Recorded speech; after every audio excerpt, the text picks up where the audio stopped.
can ask everyone to turn their phone off on us, the ringers. So they don't run the speakers. Okay, everybody wants to call. I think you can start.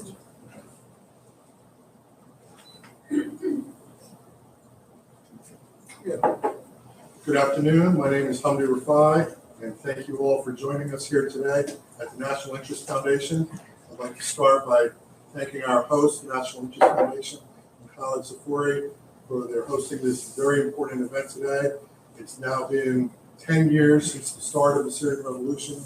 We've seen approximately 1 million Syrians killed by Assad, Russia, Iran, ISIS, and various IRGC forces in Syria. We now, I think, are at a crossroads between having different policies and possibly having no policy.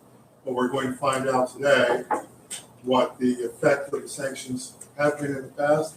We have a very esteemed panel of both legal practitioners and political participants. I'm going to start by introducing our panel. To my immediate left is Joel Rayburn, Colonel Joel Rayburn. He is the former Special Envoy for Syria. So he was the highest ranking official after he took over from James Jeffries at the State Department. Welcome, Mr. Rayburn. Immediately to his left is the founder of Christian Syrians for Democracy, All for Syria, and he also runs probably the most successful podcast on Syria that we've seen with over 1 million listeners weekly, Ayman Abdelnour. And Ayman, without exaggeration, is probably the most knowledgeable person on Syria, follows all of the events and is reporting on Syria very credibly for over 10 years, even before the revolution. To his left is Erich Ferrari. Mr. Ferrari is an attorney here in Washington, D.C., probably the preeminent attorney regarding sanctions, exemptions, prosecutions. To say that he's familiar with this topic intimately from the inside out would be an understatement. And to his left is Ms. Yazdani. We are very privileged to have her here today. She works with Mr. Ferrari, and she has a long history of dealing with the sanctions, both regarding the Syrian regime and the Iranian regime. Her advice and knowledge today is going to be immeasurable. Thank you, Ms. Yazdani, Mr. Ferrari, Mr. Abdelnour, Mr. Rayburn. We're going to start today by asking each of our panelists to just say a few words for a few minutes, provide an introduction of not only themselves, but of the topic today. And I'm going to start to my left with Mr. Rayburn. Okay, thank you. Pleasure to be here today to talk about the topic of the Caesar Act, 1 year after its implementation began. I would say there's been a lot said about the Caesar Act. There've been a lot of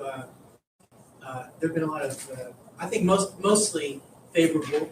There's a smaller amount of criticism of the Caesar Act. Let me just say up front, I think any commentary criticizing the Caesar Act or the U.S. sanctions program on the Assad regime that doesn't mention Bashar al-Assad can just be dismissed. You don't even have to read it.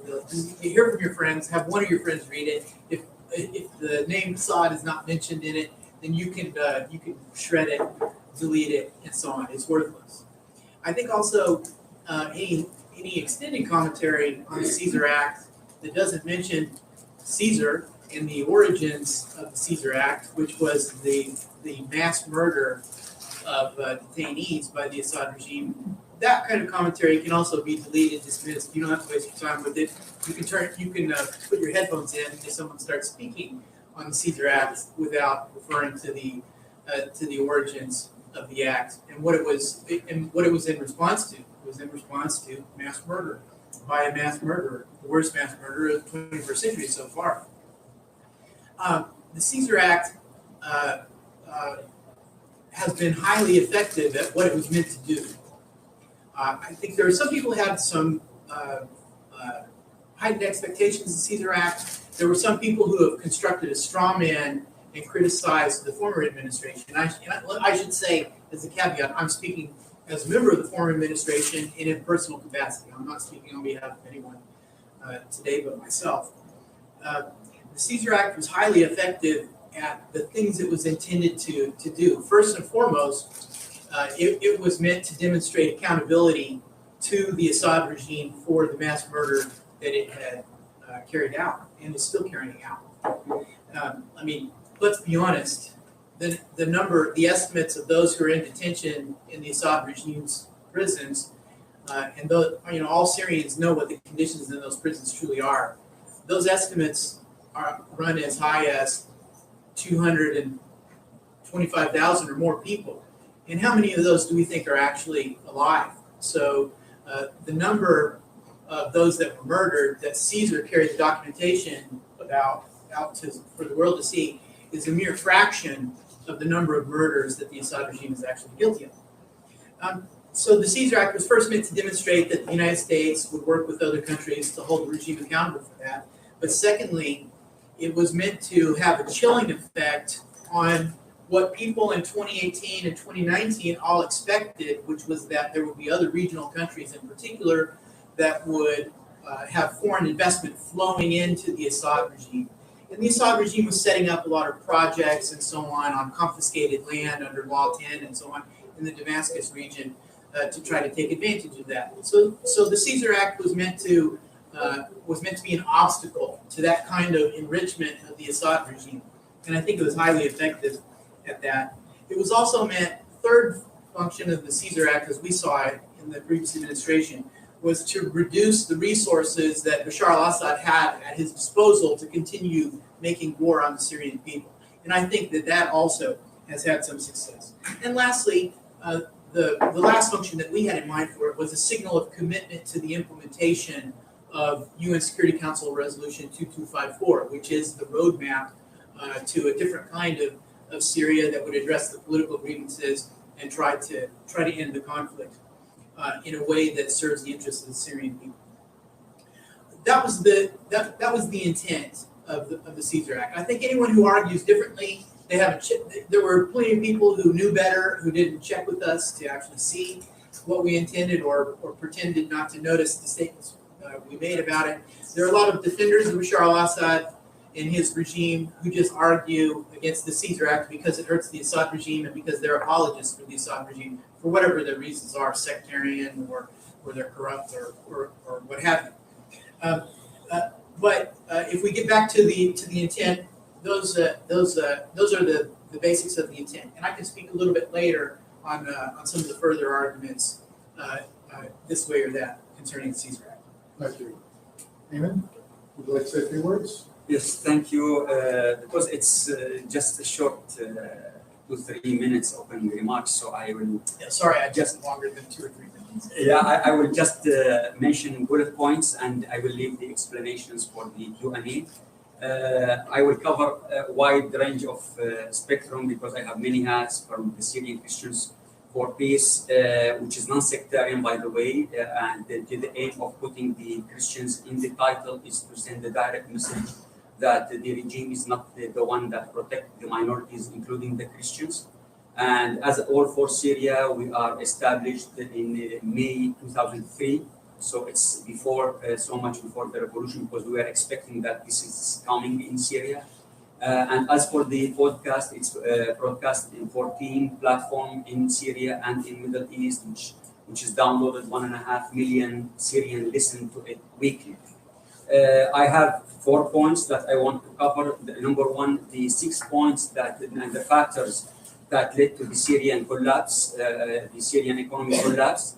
And we will see that no one of them is related to the Caesar Act. Also, what is the teachers in the University of Damascus, the economists are saying about the effect of the Caesar law on the Syrian economy. Number 3, which is the solutions that the Assad regime invented in order to survive and to stay in power, which is on his benefit, not on the Syrian people benefit. And one of those points that I can explain more, the social engineering, that they are killing the Syrians and reducing the number of the Syrians in their territory. I can explain why, how he's doing it, how he will benefit from it. Then I will go for when we hear from officials that they want to lift the sanctions on the Syrian people. Yes, for sure, we want to lift the sanctions on Syrian people. But the main sanctions on the Syrian people are the 6 points are imposed from the regime, from the Assad regime on the Syrian people. I will mention those 6. So try to work to lift those sanctions on the Syrian people because they are interested on those points. And plus, as to spice it up, I will talk about how the credit card company took and canceled the credit card of these mega businessmen that put on the sanctions list by US, depending on Caesar acts. Thank you. Mr. Ferrari. Yes, thank you. With respect to my comments, I'd first like to understand how many people in this room know that there's Syria sanctions on Syria? Can I just see a show of hands? Okay, almost everybody. And who's heard of the Caesar Act? The Caesar Act? And how many of you have heard of the International Emergency Economic Powers Act? And how many of you heard of Executive Order 13582? One person, 2 people. And how many of you heard of 31 CFR Part 542? That's Title 31 of the Code of Federal Regulations, Part 542, the Syria Sanctions Regulations. I think everybody's failing at this. Okay. Well, that's okay.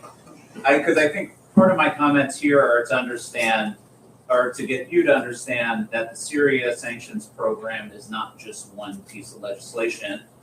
It is combined and weaved together through various pieces of legislation, including the International Emergency Economic Powers Act. You left out 13894. Well, there's quite a few. There's going to be 6 executive orders that are Syria specific, and then 2 which are also related to the program, because there's 8 executive orders.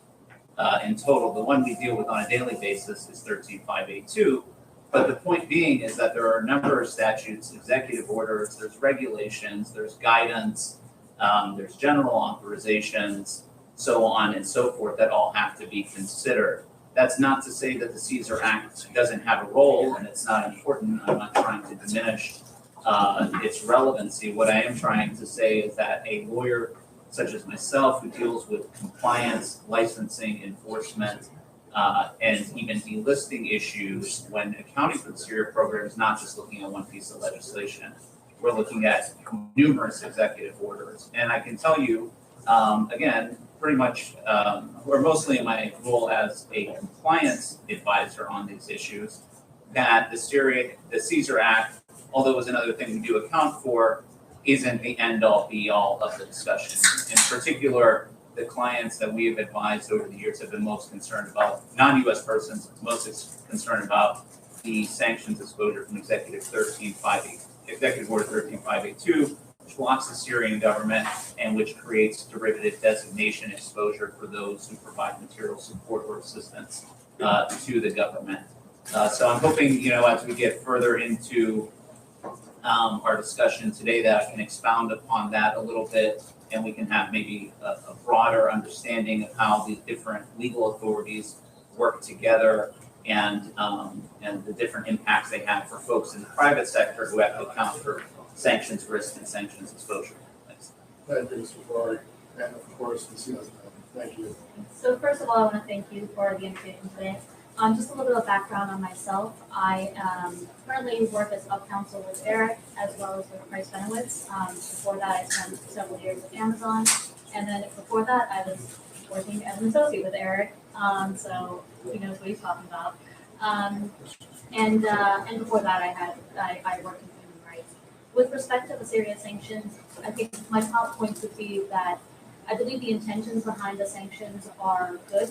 I think implementation is maybe not great right now, but to be fair, to be able to implement such a complicated system is very difficult, and to write policies and sanctions programs that take into account all of the issues that are going on in Syria are very difficult as well. So I'm looking forward to discussion.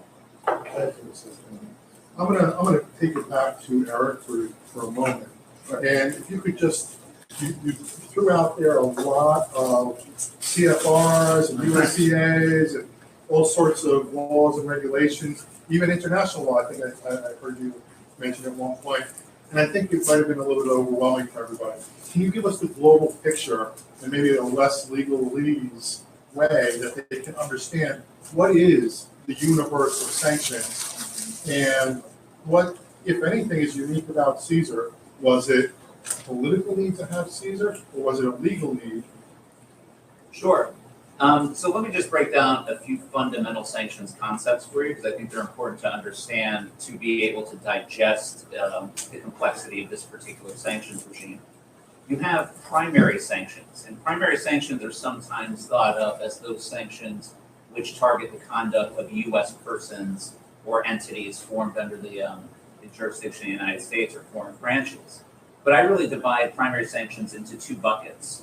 Those prohibitions on dealings, in this case with Syria, that are placed upon U.S. persons, which can lead to civil and criminal consequences, as well as those consequences for parties engaged in particular behavior that is defined by an executive order. So what do I mean there? So I mentioned earlier Executive Order 13582. In addition to putting an embargo on Syria, whereby U.S. persons, for example, cannot export services to Syria as a country, not just any particular party, but as a country, it also blocks the government of Syria and provides authority to place on the sanctions list or designate persons who materially assist or support the government of Syria. So when you hear me talk about primary sanctions, I'm really talking about these consequences that, one, are placed on U.S. persons for dealings with Syria or block Syrian nationals, as well as for those persons engaged in the conduct for which sanctions can be applied. Okay? Then you have derivative sanctions authorities, and these are common in every sanctions program. And derivative sanctions authorities are those by which you can be placed on the sanctions list for engaging in activities in support of or in affiliation with the sanctioned party. So again, material assistance and support, ownership or control by the sanctioned party, or acting for or on behalf of those parties. So with those basic concepts in hand, let's move on to what does the Syria sanctions program actually cover? Well, I just mentioned there's a countrywide embargo. It prohibits the contribution of new investment to Syria. New investment is traditionally defined in sanctions programs as any contribution of funds. So, for example, depositing money into a bank account in Syria, prohibited under 31 CFR Part 542. It prohibits export services to Syria absent a license transaction. It prohibits facilitation, which means you as a U.S. person could not engage in any activity which would allow foreign persons to deal in Syria in a way which you were prohibited. It prohibits dealings in petroleum-related transactions as well. So you have all of these different embargo restrictions on U.S. persons for dealing with Syria. But you can, as I mentioned before, you could also be engaged in sanctionable conduct as a non-U.S. person, either under primary sanctions or derivative sanctions. So you could be sanctioned under a Syria-related executive order for support of terrorism, proliferation of weapons of mass destruction, undermining or disrupting a ceasefire or peaceful political resolution in the country, engaging in activities with respect to development of Syria's petroleum industry, engaging in significant corruption. There are all of these different areas that can be placed on the sanctions list for either dealing these categories of conduct related to Syria or with parties who have been designated for engaging in that conduct. I think I'll stop there. I mean, that's the. I think that's a very good overview. I got two follow-up questions for you. A lot of these things that were mentioned are actually things that were prosecuted even before the start of the revolution. I'm going to direct your attention to 2006, the case of the El Ashi brothers and the Holy Land Foundation. If my understanding is correct and my memory serves me correctly, in 2006, when the Department of Justice issued a press release saying that the sentencing of the El Ashi brothers had occurred, it was because they had shipped goods to Syria without the required export licenses, were the exact words from the Department of Justice. And those goods that were shipped by the El Ashi brothers were actually just used common day, everyday laptops. sent from Houston, Texas, I believe it was, through, I think it might have been Libya at that point, and subsequently received in Syria. On a side note, I think I probably have to disclose something. I was involved with the Al-Ashri brothers in their defense when I practiced law and represented one of the defendants that was subsequently charged there in the Holocaust Foundation case. So these issues are not unique to the start of the revolution. The sanctions existed prior to the revolution and were actually enforced arguably better before the revolution than after the start of the revolution. So the Al-Ashri brothers, is that the only public or very prominent prosecution that has occurred of a violation of U.S. sanctions? No, but I also want to draw a distinction between sanctions and export control restrictions because the Bureau of Industry and Security, Bureau of Industry and Security at the Department of Commerce actually has jurisdiction over the export of goods to Syria. So they're again, to further complicate this issue of sanctions, they're not just dealing with Treasury administered authorities, but also with commerce administered authorities. And so any prosecution for violations would have been pursuant to BIS regulations. Can I stop you there for 1 minute? Yeah. So the sanctions are not just Treasury sanctions, they're not just enforced by the Justice Department, they're not just State Department sanctions. There are sanctions that are administered by many agencies, including Commerce. Yes, absolutely, that's correct. And I mean, you can never think about any sanctions program, especially Syria, being under the umbrella of just one agency. I mean, there's multiple components of the government that are working together, both with respect to development of the policy, development of the authorities, administration of the authorities, and enforcement of the authorities. Thank you. But to your point, yeah, I mean, the Syria-related executive orders date all the way back to 2004. So this certainly predates the civil war in Syria, and it certainly predates the blocking of the government there. So there's concerns going back nearly 20 years that have that the executive has declared to be significant enough to constitute a national emergency, such to use its authorities under the International Emergency Economic Powers Act, which is the statute I referred to earlier. So Syria has always bed designated a terrorist. Can you allow me to ask a question to the panelists? Sure, of course. I mean, Shahroo said something very important. She said the implementation is the issue. Sanctions are good, but the implementation. The experience in the past, sanctions were used in Iraq, and if anyone remembers 60 Minutes from 20 years ago, when the former Secretary of State was asked that the sanctions caused the death of 500,000 children every year in Iraq, he said, "Is it worth it?" And she said, "It's worth it." I mean, these words were haunting her, continued. She apologized for saying that was Madeleine Albright. Everyone, I think, in this room agrees that Bashar Assad is a criminal and he deserves to be executed. The problem here that he can get anything he wants. Sanctions not going to keep him from getting his scotch or his caviar or even his Jaguar. He will get anything he wants. It's the people in Syria, and I had this question before. I mean, I was happy when the Caesar Act passed, but also my question comes back. What guarantees do we have that the common people that are already victimized by the regime are protected or are not hurt by these sanctions? Let me actually direct your question, if you don't mind, to Mr. Abdelnour, because I think Mr. Abdelnour will tell you that these sanctions are having a substantial effect on the oligarchs and the money men, the billionaires like Samarfaz, Mahfouz, that support and frankly keep Assad in power. Without them, I'm not so sure he could stay in power. I also like to hear from the other panelists. Of course. Why don't we start with Ayman? Yes, I understand that, and even some officials who were under President Obama at that era and are back now, they are championing for this lifting the sanctions.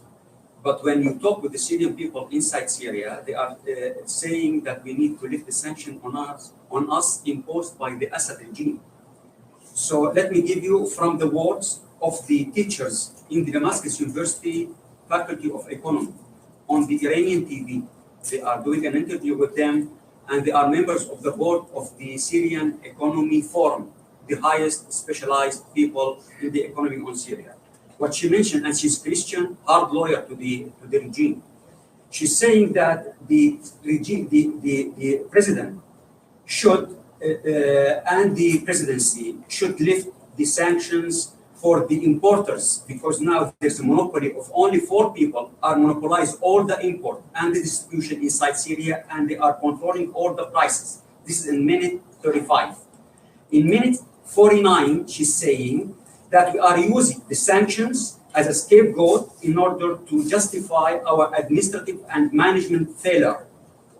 And the anchor that do the interview, she's also a Syrian girl, she directly follow up on her saying, yes, we are making the sanctions worse. So this is from their mouth of the top economist in Syria. Let me tell you what are the sanctions done from the regime on the Syrian people.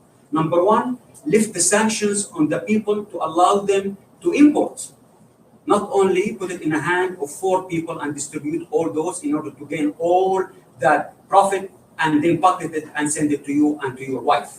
Number 2, lift the sanctions on the expat and allow us to send our family, our neighbors, our churches, our mosques, containers of food and drugs and medical equipment, which is exceptions in the Caesar law, and which is the regime now are stealing 40%. We try to do some from US, we send it through Jordan, 40% stolen from the Shabiha, from the regime royals. Number 3, lift the sanctions on the international aid organization to enter Syria and distribute the aids, and not only force them to deal with the Asma al-Assad organization and the Red Crescent, and they are stealing 40%, and there's a lot of evidences, and they are distributing the aids to the army and to the Shabiha, not to the people in need.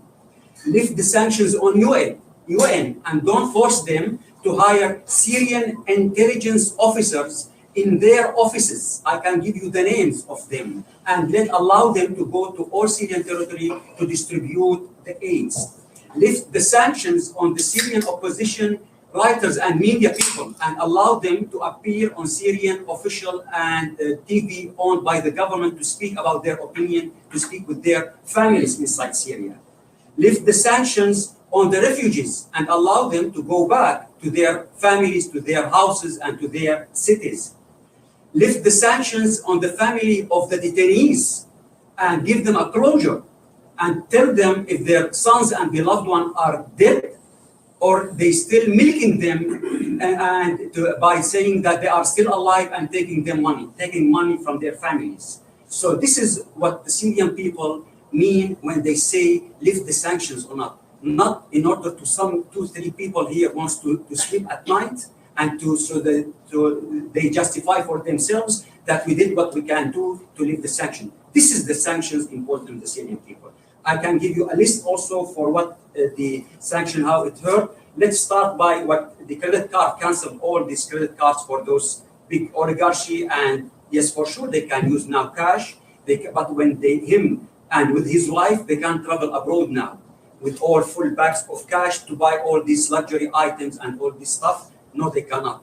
Even for their daily or when they want to go, they have a lot of escorts. They are paying with their driver credit card or with his secretary credit card. The problem is so very low for 5,000 limit, the credit card of them, and they cannot buy those luxury items.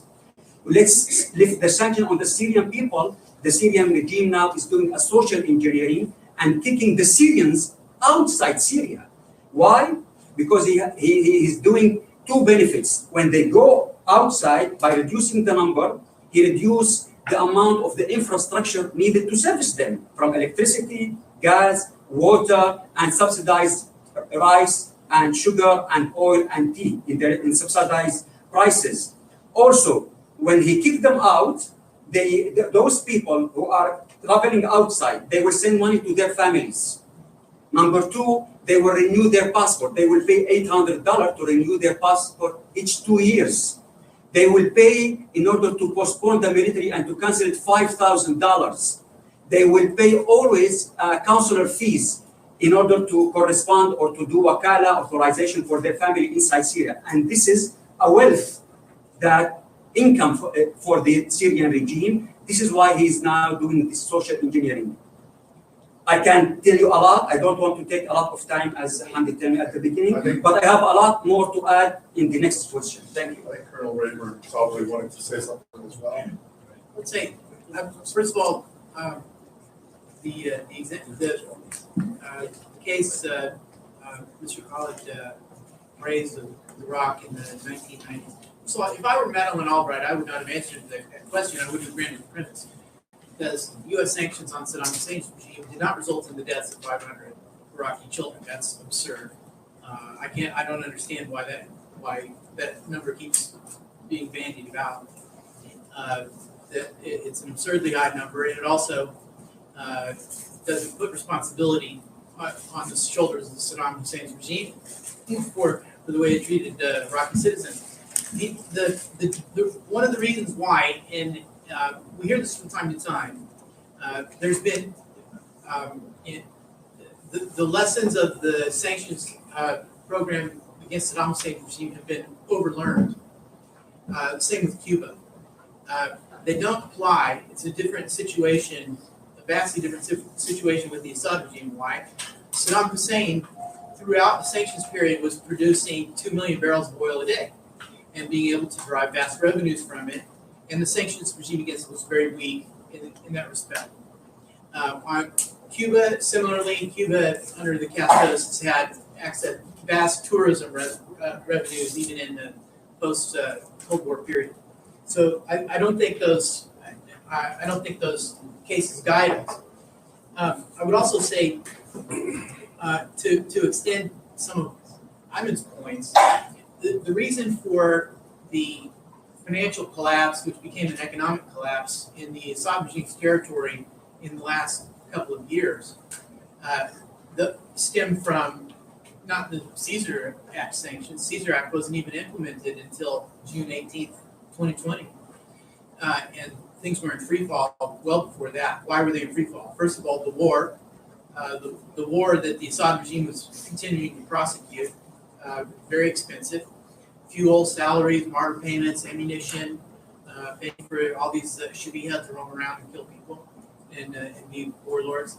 Secondly, the collapse of the Beirut financial sector in the fall of 2019, which froze probably many billions, probably tens of billions of capital that Syrian regime business elites had stored offshore in Lebanese banks, and most of it's gone unless they're able to use their political influence to get some of it shaken loose. But that took, can you imagine just having an economy with that amount of capital just offshore wiped out in one fell swoop? Third reason is the Assad regime is just riven with corruption. I mean, all Syrians know this, that as Ayman mentioned, they'll try to divert anything they can. Fourth is they're economically incompetent. It's a command economy to some degree that is highly mismanaged. I was astonished to watch the way they reacted to the Beirut financial meltdown and the collapse, beginning of the collapse of the Syrian regime currency. The Syrian government took every possible wrong decision and created capital flight and hyperinflation by the steps that it took, as though they're just unfamiliar with the basics of economics, macroeconomics. And then lastly, one of the further reasons, which has become more and more prominent in the last couple of years, is that the surrounding region, even in the areas of trade that are allowed under the U.S. sanctions regime, that are licensed, waived, and there is a vast general license for the UN, and there's a very light touch on things like trade of agricultural products, but the surrounding region has been reluctant to really build those trade relationships, because what they get when they import agricultural products from the Assad regime is Captagon, hidden in many of the shipments, and it's become just a plague in the country. So the Assad regime is infecting their would-be trading partners with drug addiction on a massive scale, and which yields revenues for the Assad regime and Hezbollah probably in the billions of dollars. which are then used to pollute, the societies of the surrounding countries. And the surrounding countries kind of had it with that, and so they've instituted their own restrictions, Saudi Arabia, Jordan, etc., on products coming from Syria and Lebanon in particular. All of those things are completely independent of the U.S. Sanctions program. But those are the things, as Ayman mentioned, the regime wants to distract attention from those reasons for economic hardship in Syria and try to cast the blame for their own failings, for their own choices on the U.S. sanctions regime. Can I add something? We're going to take questions at the end. I mean, I'd like to maintain some regularity to the questions and to the discourse up here. Khaled gave the question, so I can't do the question. Khaled is the executive director. But I don't want to go down that slippery slope. I will give you an opportunity to ask questions at the end. If you don't mind writing it down until we get to the last half hour of the discussion, I would appreciate that. There's an important, I think, point that Khaled makes, that Iraq is always mentioned in the discourse on Syria. And it's almost, it infects the discourse to some extent because Syria is not Iraq. We've heard from Colonel Rayburn and we've heard from Ayman Abdelnour, Syria is not Iraq, it never will be. The facts and circumstances of each are very different. I myself was involved in easing the sanctions back in the 90s. I went to Congress and I supported the removal or exemption from some sanctions for medical relief for children. But today we have a very different situation. Before the revolution even started, I could not have even assisted a relative or cousin of my own and sent them a hard drive to replace a broken hard drive. These things have always been illegal. The fact that there have been additional congressional acts, executive orders, etc., as we heard from Mr. Ferrari, were not necessarily legally needed, and as we heard from Mr. Rayburn, may have been somewhat politically needed because the issue needs to move forward, the heat needs to stay on, etc. So I want to stay on this issue of enforcement, or I'm sorry, the effects of the sanctions. Have the effects of the sanctions been felt by the oligarchs? I mean, you went into it briefly earlier, but are Caesar sanctions or sanctions prior to Caesar sanctions having an effect on the people that support Assad and that keep him in power and Iran? Yes, let me I will quote from an interview in June 10th, 2021, which is just days ago, with an economist from the Faculty of Economy, Damascus University. He said, we alerted the government when the Caesar Act was on the making, that means few years before the implementation of it, to form a committee to study the economic and the social effect if the Caesar Act when it will be implemented, if it's implemented, and to find the instruments and tools in order to overcome it. The government didn't form anything, even though we informed them many times. The government said we don't have the authority to fulfill our duties, and they are blaming higher authority of that. There's no transparency in managing the crisis. This is teachers in the Faculty of Economy. Why? Because the Syrian regime swept all the economy from the regular economy, which is run 80% under the government, 20% outside, to be 80% as a shadow parallel economy run by the presidential panels and the intelligence, which is non-traditional economy. Smuggling, Captagon, $3.5 billion generated yearly that affect billions that affect the Western society, European and US allies in the region, in Gulf countries, including Egypt. So this is all. And how big is the Syrian economy? That $3.5 billion of the economy was just from the sale of drugs. More than the total budget of the existing government, which is now only running 20%. So just imagine 20%, they don't generate the taxes in order to operate. So because the shadow economy doesn't pay taxes. So the Assad regime survives as a drug dealer to the world. Narco state. Yes, it is a narco state. Yes, narco state. The new now El Chapo. in Syria, and this is how we should deal with them. Also, I can add something that sometimes they say the U.S. is stealing the oil of the Syrians, and if it's bad, then everything will be okay as before the sanctions. No, because even at those days, only 30% from the total income from the oil were entered the government budget run by the Prime Minister of Syria, and the rest is run by the presidential palace, and then escaped outside. Let's talk about the oil. And I think this is particularly relevant to Colonel Rayburn, because during the Trump administration, Trump was going to withdraw completely from Syria, and news reports indicated that he only stayed because he was convinced to stay because of the oil. But oil has never been a big part of Syria's economy, has it? No, at all. At all. Were any exemptions from the sanctions granted here for any oil interests? Now we don't have an exemption for the oil, but let me tell you, with the total oil at the highest peak point, which is in 1994, 95, 580,000 barrels per day. The maximum that was entering at the Syrian government, the legitimate one, which is mean the prime minister and the cabinet, all of it, 30 to 40% just enter. The last will be put under an account in the central bank. Only the president of the republic can deal with it, and no one knows, and it's not supervised or monitored by anyone. And Ms. Yazdani, can I ask you a question? There was an oil exemption to pump oil in the SDF controlled areas, wasn't there? So currently, I believe that there's the Department of State has allowed they have specifically put out a statement for licensing policy that invites people to come and for oil-related transactions. Eric, I'm going to turn to you to make sure that I'm right on this one.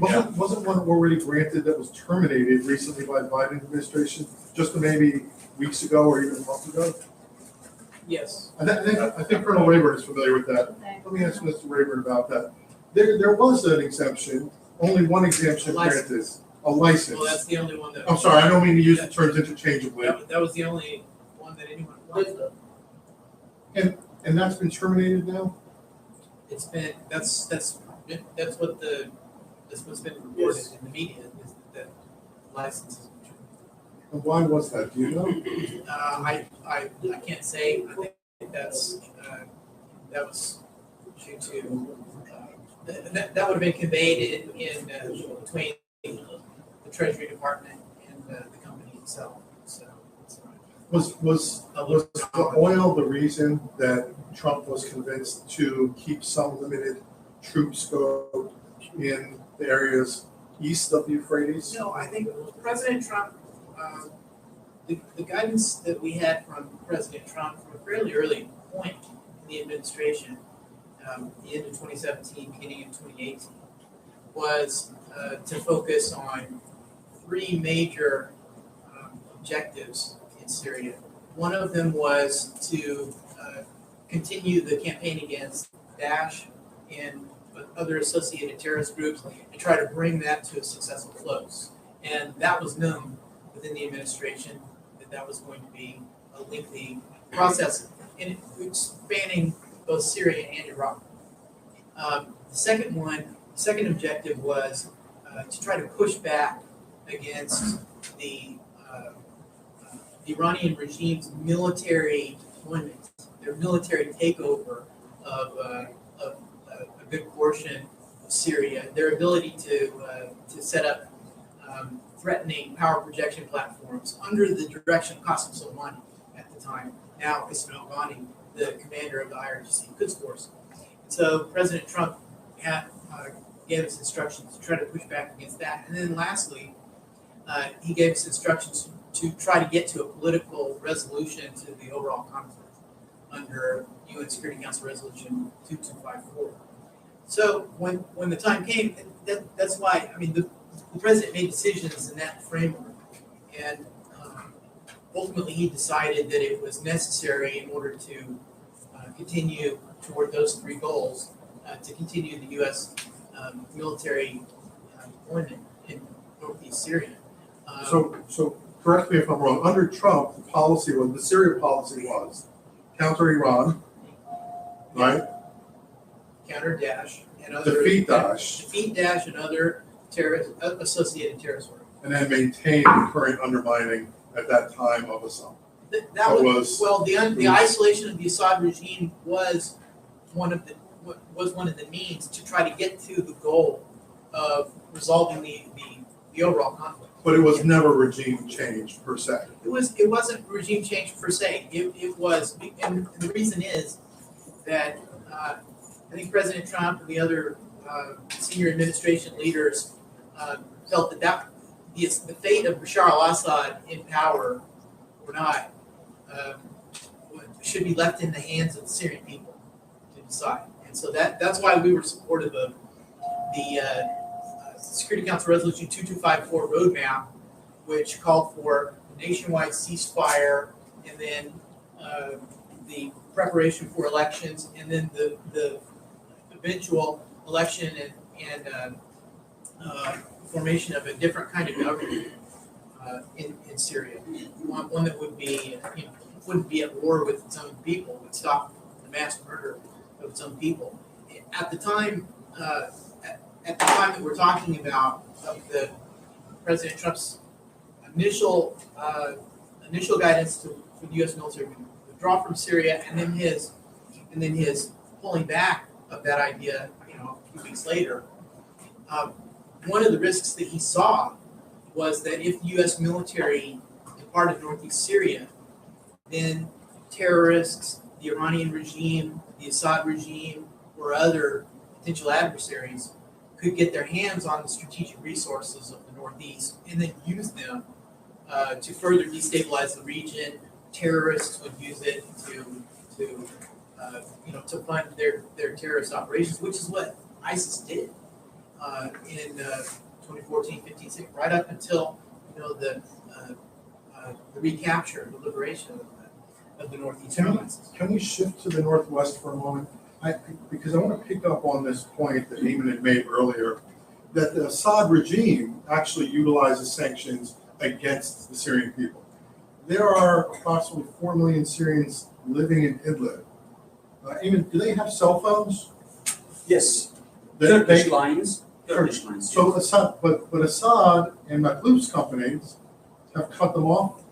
Do they have access to Syria? No, they can still roaming. They still, if they want to buy, and many of them they still use the Syrian lines that they used to have it, but they cut the line and they use only the WhatsApp or the applications for the call. So that's it. You call them as 963, which is the Syrian call, but you talk with them with those hundreds of applications that use the voice call, but not the regular number for texting.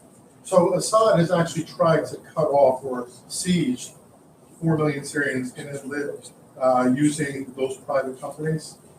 It doesn't cut them. They cut themselves in order not to be monitored, and their calls will be monitored by the Syrian intelligence. I mean, some people have reported that the cell phone towers along the, I guess we'll call them front lines between Idlib some of them were bombed. Yes, for sure. Right. Yes. So those were bombed, and they have attempted to cut them off from Correct. communications from the outside. Yes. Are the communications from Idlib reliable, regular, etc.? Yes. And the internet is faster than the region areas, for sure. It's a Turkish line. Yes. I mean, one of the things that's happening, and I have I regularly take the benefit of being able to get views from people on the ground and particularly through our friend and colleague Rania Kaiser and her organization Shine, where a large number of her staff are in IDP or refugee camps in Idlib, and so we, the whole time I was a special envoy, and even now, get the benefit of their on-the-ground views. And I had a conversation with them just in the last few days, partly to prepare for this session today. And the subject came up of that the Russians, it appears, they haven't said this explicitly, but we see reported in the media that the Russians are wanting to take the occasion of the expiration of the UN cross-border mandate to deliver humanitarian assistance into northern Syria through Bab al-Awa. The Russians want to use that as leverage to force the UN, the West, the United States to agree to having a greater share of UN assistance coming through Damascus, and then supposedly will go cross-line into Idlib and other What would the places. effects of that be? Well, I think the major effect would be that the regime would have the opportunity to divert much more of the UN humanitarian assistance. Secondly, you can see that what the Russians and I think the Assad regime want is to try to make what are now liberated territories dependent again on Damascus. And when I asked folks on the ground in Randa Kaiser's organization about that, what are people saying about it? They told me unequivocally that the people in the camps would rather starve than have their whole situation dependent on a crossing that's controlled by the regime again and having to go back to Damascus. So I think that that's pretty powerful. Haven't reports shown, news reports shown, that in the past year, over 1,000 truckloads of humanitarian aid came from the Turkish side, but no truckloads of aid have come from the Assad side. It's very clear that the whole concept of cross-line humanitarian assistance, which the UN would manage flowing through Damascus in partnership with organizations like the Syrian Arab Red Crescent, who's a very dubious organization. That entire concept is a failure. It hasn't worked at all. Who's been the main component of it? The Russians. And the Russians are the ones also bombing the Syrians in Idlib? The Russians have bombed Syrians in Idlib, yes. I mean, you only have to read, the New York Times has been pretty explicit about that, about the Russian involvement in the July 2019 bombings in Idlib that killed scores of people. Sure. Eric, has there been a lot of tailoring of the sanctions, you think? I think a lot of the tailoring we've seen is consistent with what we've seen in other sanctions programs, similar general licenses, statements of licensing policy. There's nothing that sticks out to me with respect to this program, aside from maybe the statement of licensing policy issued in 2013 with respect to oil-related transactions with the National Coalition and Syrian Revolutionary Opposition Forces. That would be any different than what we see in other programs. I think it's important to note, however, that the U.S. government can only do so much in terms of general authorizations and licensing policies and ensure the integrity of a sanctions program at the same time.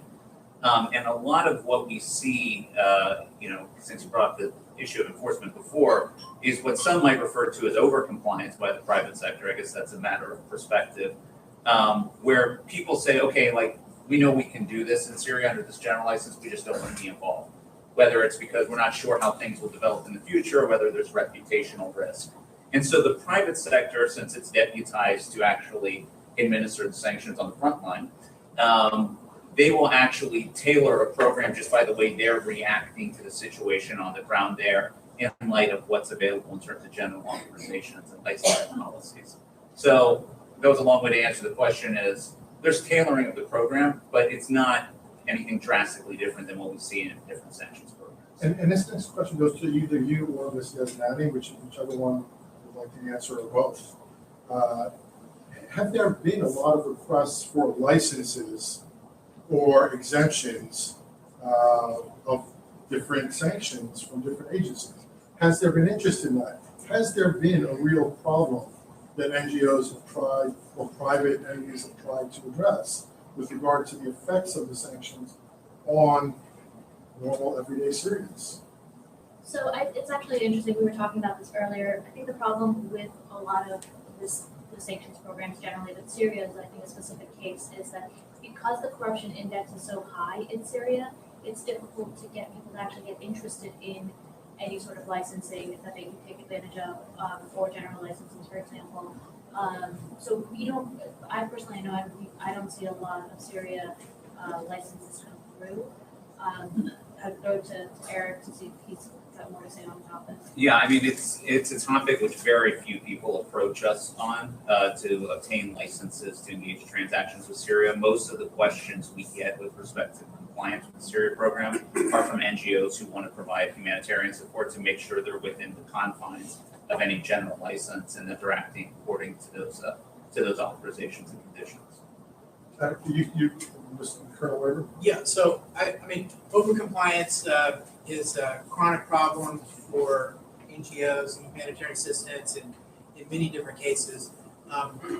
What we did in the Trump administration to be responsive to that, because we wanted to encourage. First of all, we had a very light touch with regard to humanitarian assistance, and we tried to be explicit about the fact that a lot of humanitarian assistance doesn't require any further licensing. There's already a general license or waivers in place. What we did in cases where NGOs were having problems with opening a bank account or something like that, we had a team in the State Department that was lashed up with OFAC in Treasury as sort of a quick fire channel, if you will, a quick response channel.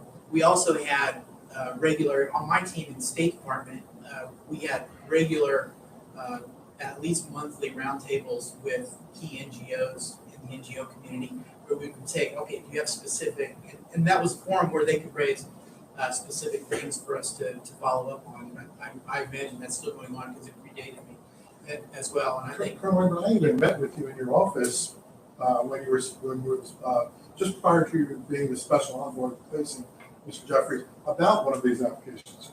You remember that? Yeah, sure. Yeah, I mean, this was a normal procedure where the State Department would approve these things for Treasury to then issue exemptions or licensing. And not all of them would be granted. Some of them would be granted. Some of them would just sit at State at Treasury. They never sat in your office, but at Treasury there wasn't always quick action, right? Yeah, I think, and that's not because I think Treasury Treasury is a small organization. You think we think Treasury and OFAC. I mean, these are not massive organizations, so their bandwidth is always a bit limited. They work very hard.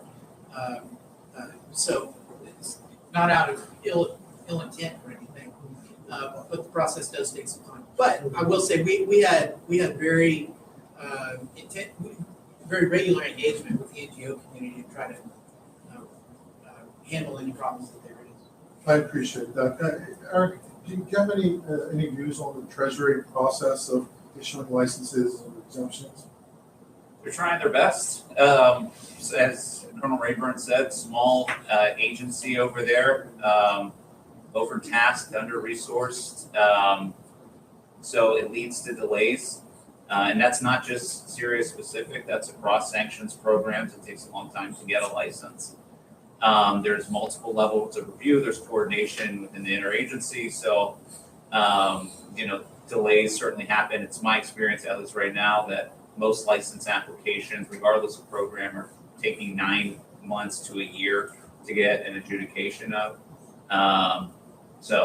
To be clear, Eric, Eric, if anyone knows the process, not only in terms of enforcement, but also prosecution violation, it would be you. You represent one of the people involved in the Health Bank matter, right? That's correct, the principal defendant in that matter. Okay. So I'm going to open the floor to questions because, although we didn't really get as far as I would have liked to, I did want to just put this nugget of thought into your head. The Biden administration has not added any names to the Caesar sanctions list. All of the names on the Caesar sanctions list were actually under the Trump administration. And we found out the other day that the Biden administration has actually now removed several companies from the Caesar sanctions list that are owned by Sam Rafah, one of the oligarchs of the Assad regime. So having thrown that out there, I'm hoping that enticed you to ask questions about that. I'll open the floor to questions from the audience. I wanted to comment on the input of my friend Mr. Safuri regarding his concern about the Syrian kids and the impact of the Caesar Act on them. As much as I appreciate that as a Syrian, and I share it with you strongly because I have a family who lives there, but keeping repeating those things, I know you are genuinely interested about the status of the kids in Syria and in Iraq.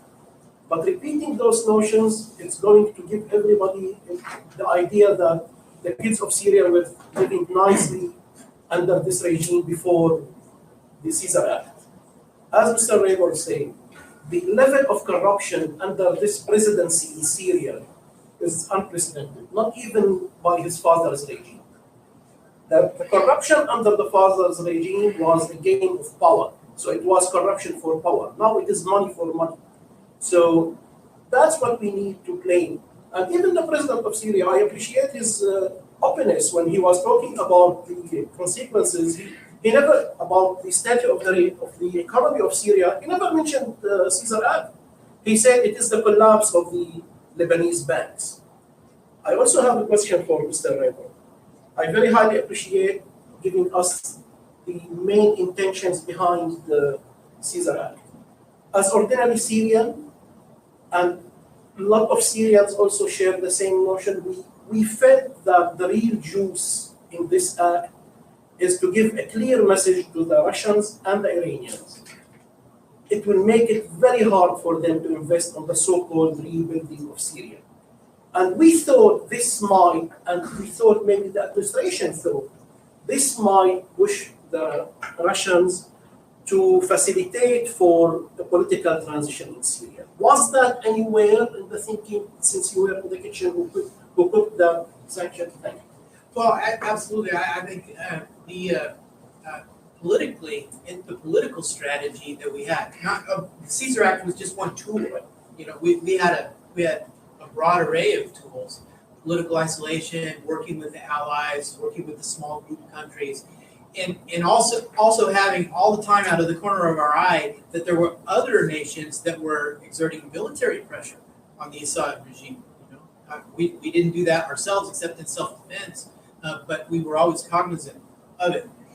The idea that these combined pressures would give a push to the Russians to then turn around and push their client, the regime, into 2254, into a real 22. For us, there were many people would approach us and say, okay, what is the actual deal?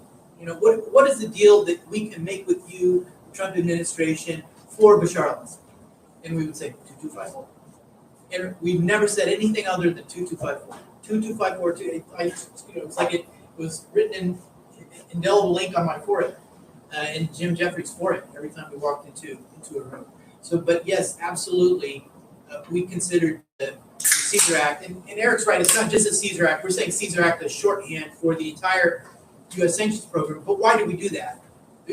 We considered, and State Department, we considered the whole U.S. sanctions program on Syria to be under, as of last June 2020, under a Caesar Act umbrella. Why? Because the power of the Caesar Act was that it attached secondary sanctions to everyone who was already sanctioned under primary sanctions under some other authority, or would be sanctioned in the future under some other authority.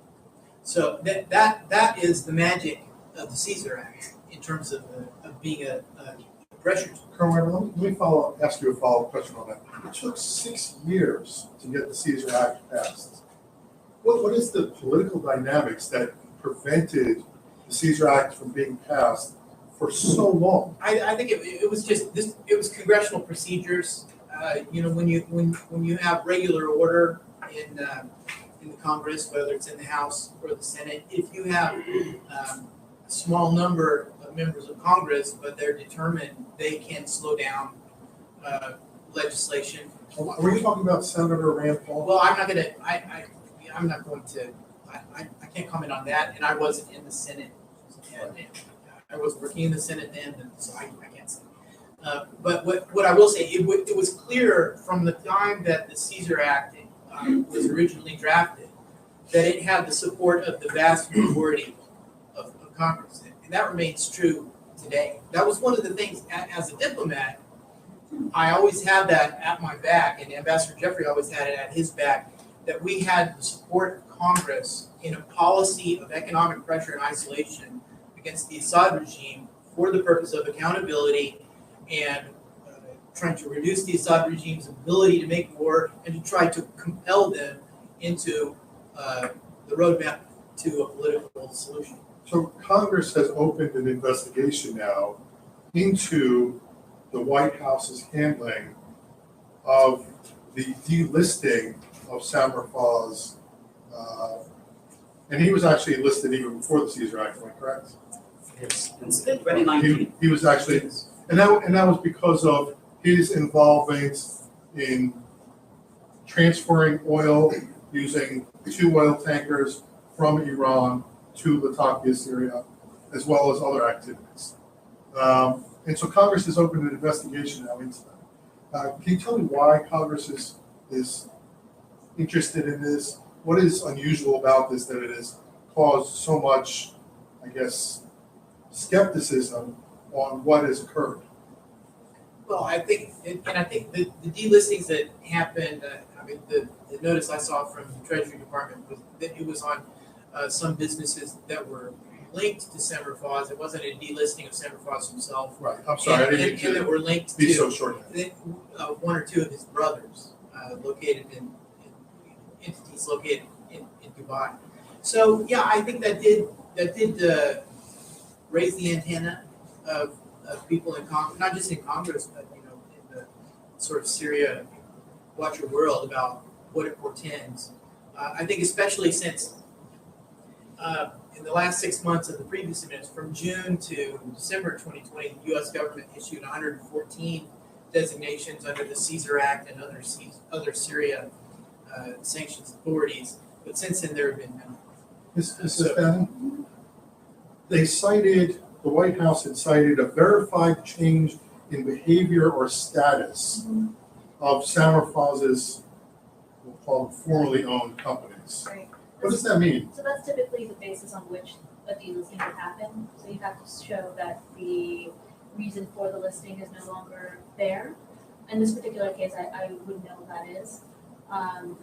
Journalists in Turkey have said that the companies are actually, the new companies are located at the very same office address as the old companies.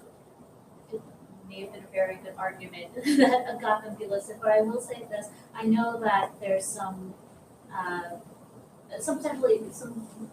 maybe thoughts about the fact that this may have happened in order to sweeten the pot with Iran and the deals that are going on there. What I would say though is that I don't think that that's ever been something that has been reciprocated. Those kinds of actions have never really been reciprocated from countries like Iran or Russia or anything like that. So I don't see the political motivation behind it necessarily. Just on its face, it does look like a simple delisting that maybe perhaps showed a shady surface. Could I ask you or Eric, could Senator Foz have just sold his oil tankers to another company? Would that be an arm's length transaction? Aren't there licensing issues to even getting those oil tankers able to travel on the high seas again? Well, first, I mean, to have a licensing issue, you have to have a U.S. nexus, right? So if there's no U.S. nexus transaction, you don't need a license to do that necessarily.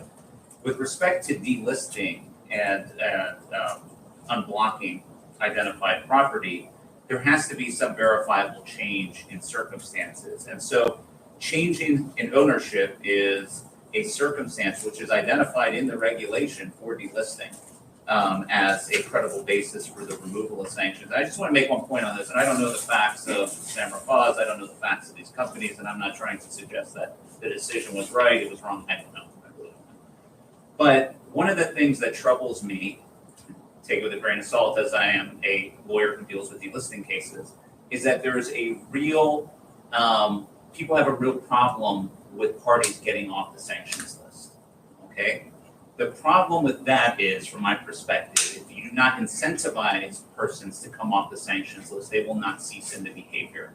And in a Syria-specific example, I'm familiar of at least one case where early on, someone petitioned to be delisted under a Syria-related executive order.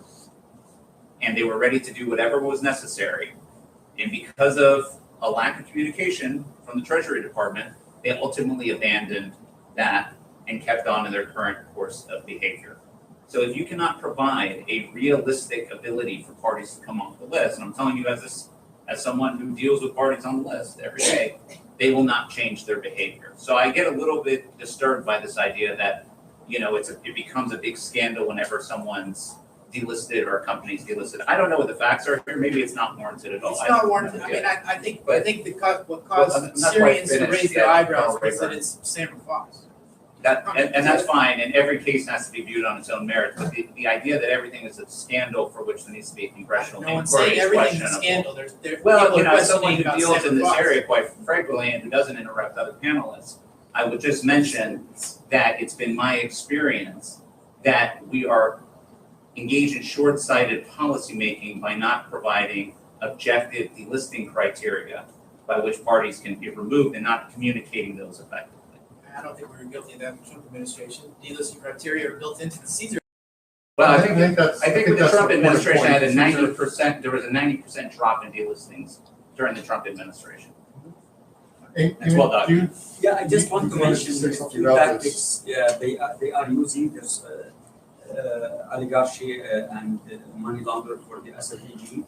They are just changing one or two letters from the name of the company, and they have also they have very good contacts with the banks and the directors of the bank, so they make the wire go through, just changing one or two letters, or put dots among the name, so it will pass through the transaction. Plus, they use certain mistakes done by the treasury when they say this is Amir Hussein, his brother. No, it's his sister. It's Hussein.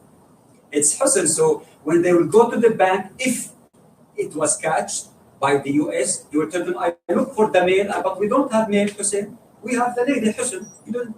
So this is also another tactics they used. And the husband of her, Muhammad Jbawi, he still have the big contracts and working, and she put now all the assets on his name. The husband of Hussein, the sister of Samir. So these tactics should be followed in a daily, their life and death for those men. So they are, every day they're giving it time to renew and discover new way of escaping the tactics. I just want to mention before the time finish that when we put a plan to deal with the regime, we put a tactic or an agenda, for sure we will fail if we deal or put in our brain that we are dealing with the leadership or a country. It's a mafia. It's a mafia. They don't care about their own people. They only care about sitting in power. I give you examples. They are working now and they find this economic crisis for their benefit, and they like it so much and they makes it worsen. How? Just listen. If you really care why they are making it worse, in order to reduce the number of the people, so it will become the benefit Syria, as the Bashar Assad spoke on the TV, with 6 million. The aim of many times his brother said in the private meetings, we inherited 6 million when Hafiz, our father, came to power in 1970. Why not to keep it 6 million? And it will be less burden, less people to service, less people to monitor, and less intelligence to control them. And all the people that we will immigrate, they will send us money. This is the new oil of Syria. I will give you an example. When you have a problem with the bread, you don't go as a government and you put the least price among the three areas to buy the wheat. The Syrian government regime put 900 Syrian pounds for the pound, the wheat, the new wheat. When SDF, the autonomous administration, 1150, and in the north west 1100. So who will sell it for the Syrian government? That means they are sending the signal. We don't want to buy wheat. When you don't want to buy wheat, there's no more bread, and the people will waste their time 2-3 hours queuing, which is better not to go against the regime. That's good. Let them wait for and they will do nothing. Keeps them very busy, doesn't it? That's complain about the they're very government, busy. can't get So bread. this is, plus we'll give you another example. When you want the refugee. Let's open the floor for a few more questions because we're limited on time. I'd like to start with the gentleman in the white shirt at the corner there. Yeah, how are you guys? Good afternoon, sir. Please ask the question. So my name is Omar. I work on Libya. So we're attempting to end sanctions specific individuals that are linked to the Haftar forces at the moment. And I was wondering, because we see a problem with Libya where you have Syrian forces that are tied perhaps to the Assad regime or under the umbrella of the Turkey operation, and they've been doing crimes in Libya, and I was wondering if the Caesar Act applies to them, or even activities in Iraq. Does that apply to the Iraqi regime that deals with Bashar. I think this question probably should There, so it's been 6 months since I dealt directly with this issue, so I can't describe what the thinking is inside the U.S. interagency now, but it was a concern in the previous administration that there were militia members from both sides of the Syrian conflict that were showing up in other countries and other conflict zones and contributing to instability there. And yeah, there was some reviewing that situation to see if there was grounds to sanction. Ms. Yazdani, hypothetically, if the question is correct, and Assad is providing some aid to Haftar or to forces in Iraq, then the U.S. sanctions would apply against Haftar and for those forces in Iraq as well, just as they would anyone else. Am I correct? I believe that's correct, yes. So there's certainly an interplay there that there would be a violation if there was support coming from the Assad regime elsewhere. I think you had a question for us? Yeah, you mentioned that they're making all this money more from selling drugs than selling oil. And I'm just wondering if you excuse me.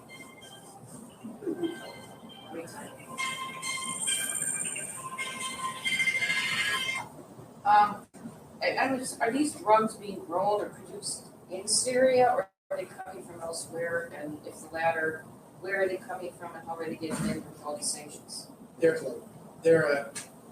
Captagon is it's based on amphetamines, and so the precursor, it's an industrial drug, and the precursors, the Assad regime imports the precursors from elsewhere in Asia, and then they have a number of factories in Syria and the Bekaa Valley where they manufacture the drug. Is China one of the countries? For the precursors, I mean, precursors. I'm not even, what is a precursor? The basic elements necessary for the chemical reaction. He's saying it's locally produced in Syria. Sorry, I didn't mean to translate your words. You can find two stories which I was quoted, Der Spiegel and Fox News. So both of them report. We provided all the maps where are the 12 factories which exist inside Syria. Most of them are in the 4th Brigade, which is under Maher al-Assad, and the others in Qusayr, which is the main border lines between Syria and Lebanon, controlled by Hezbollah. So it's all government intentionally done because it's the main source now for the hard currency. And even though it seems US or someone behind the scene is always reporting, and this is why in the last 3 months, 12 shipments were catch. One of them worth €500 million, and the others in Saudi, two in Dubai, because they have direct shipment line from Latakia to Dubai, one in Port Said, which is in Egypt, 2 in Italy, and 3 in Greece. So these 12 shipments were confiscated, and they worth more than €1.5 billion, but they still profit a lot because they are hundreds of shipments. They were not. I want to thank the National Interest Foundation, Khalid Safuri, everyone that took their time to come here today. I want to thank our panelists. Every one of you answered questions honestly, faithfully, and I appreciate all of the time and effort that you all put in. Again, thank you, Khalid, and thank you to all of our audience today. Have a nice day. Thank you, Allah. Thank you, Hamdi. Very nice.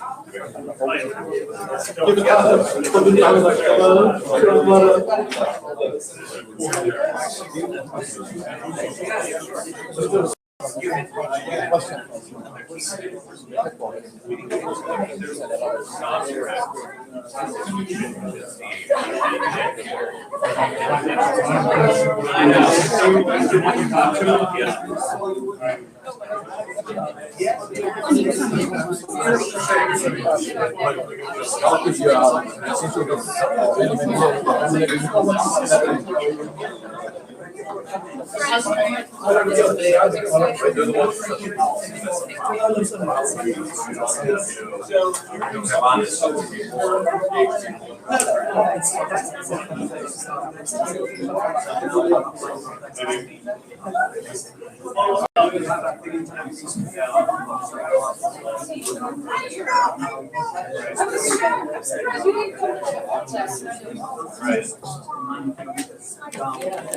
very much for taking my question. How you